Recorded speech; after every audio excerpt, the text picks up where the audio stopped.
Licenciado, vea, tenemos una pregunta de doña Carmen, una televidente que dice: tengo 59 años y tengo tanto póliza de gastos médicos como póliza de vida. Y en ninguna de las dos me han dicho que me van a cobrar más después de los 60 años. ¿Qué puedo hacer? ¿Será sano que yo le consulte a la aseguradora? Bueno, sería muy sano que lo haga ella, pero lo más sano es que le hubiesen advertido desde antes. Aquí hay una violación a lo que se llama el derecho de información y el derecho de advertencia. O sea, a mí no solo me tienen que informar sobre qué es lo que va a pasar, sino advertirme que lo que va a pasar es riesgoso para mis intereses económicos o para mi salud o para lo que sea.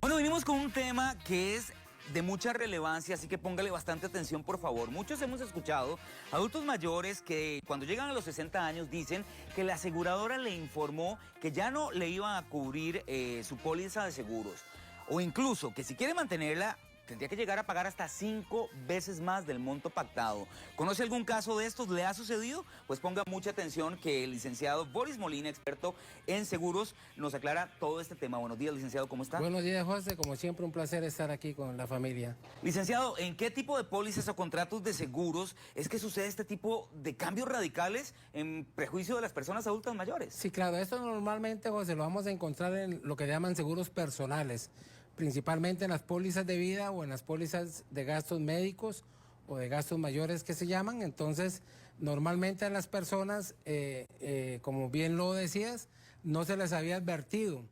El consumidor de seguros tiene lo que se llama el derecho de advertencia. Si la aseguradora no le advierte esos cambios, y sobre todo cambios tan radicales que se pueden dar en algunos casos a los 60, en otros casos a los 65 años, pero lo cierto del caso es que se torna sorpresivo.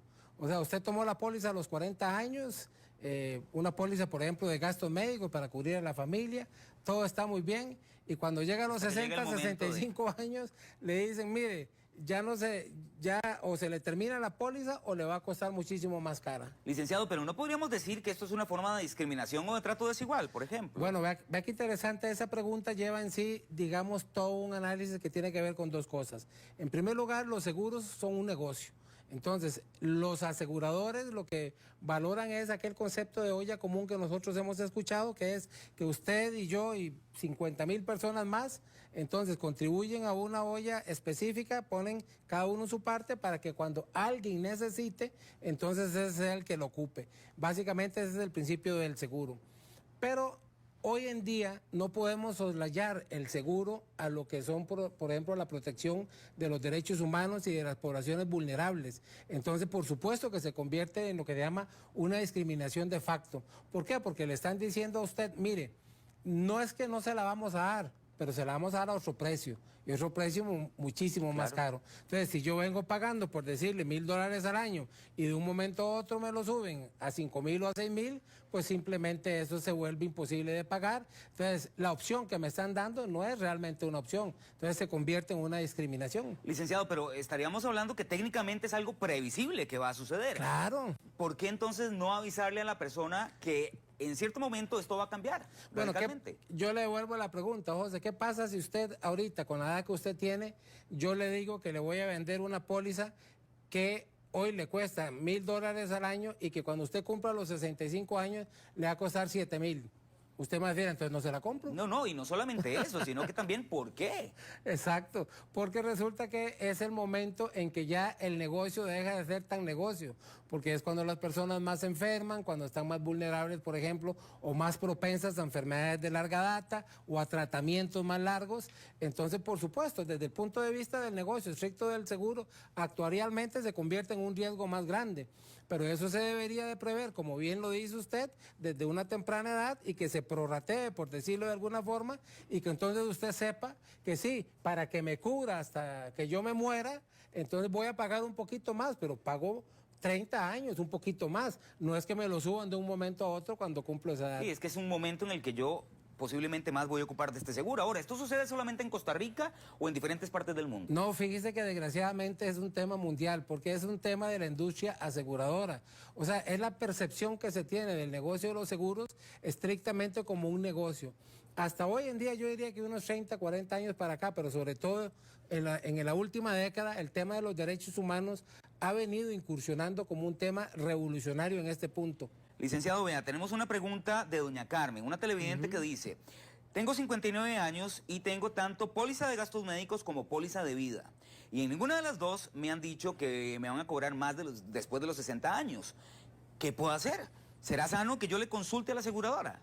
Bueno, sería muy sano que lo haga ella, pero lo más sano es que le hubiesen advertido desde antes. Aquí hay una violación a lo que se llama el derecho de información y el derecho de advertencia. O sea, a mí no solo me tienen que informar sobre qué es lo que va a pasar, sino advertirme que lo que va a pasar es riesgoso para mis intereses económicos o para mi salud o para lo que sea. Ahora, si no me lo informaron, ¿yo tendría alguna forma de demandar? O me pueden decir, bueno, es que están las letras pequeñas que usted no leyó. No, porque esa violación a la información es una violación de carácter constitucional y convencional. Es decir, ya por ejemplo la Corte Interamericana ha fallado en ese sentido y entonces el riesgo es para la aseguradora. Si usted no informó bien, usted tiene que asumir las consecuencias. Entonces, para doña Carmen, yo le diría que si ella más bien es la que le informa a la aseguradora que no fue adecuadamente informada, la aseguradora debería de asumir ese riesgo con las consecuencias económicas que tenga. Ya tenemos otra consulta de un televidente. Don Ricardo dice que tiene 67 años,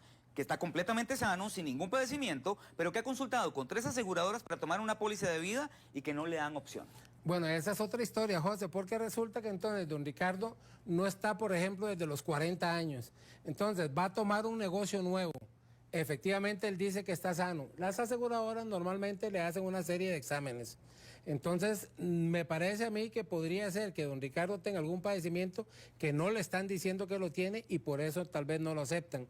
Pero si él logra demostrar que está en condiciones óptimas, ¿verdad? Alguna aseguradora debería de dárselo. ¿Cuál es el problema que tenemos ahora que estamos, digamos, con 13 aseguradoras en el país? Que ya no pasa como cuando estábamos solo con el INSS, que el INSS podíamos obligarlo a que nos diera la póliza. En este caso no podemos obligar a una industria a que nos acepte un negocio que él no quiere aceptar. Entonces, si don Ricardo no consigue por acá, yo le diría que consulte con alguna aseguradora en algún otro país que podría ser un riesgo importante para ellos. Bueno, el licenciado Boris Molina, especialista en seguros. Muchas gracias, don Boris, por esta importante información. Gracias a usted, José, por la oportunidad. A estar atentos definitivamente a este tipo de situaciones, máxime si vamos a requerir de un seguro. ¿Le parece si continuamos con más de la revista?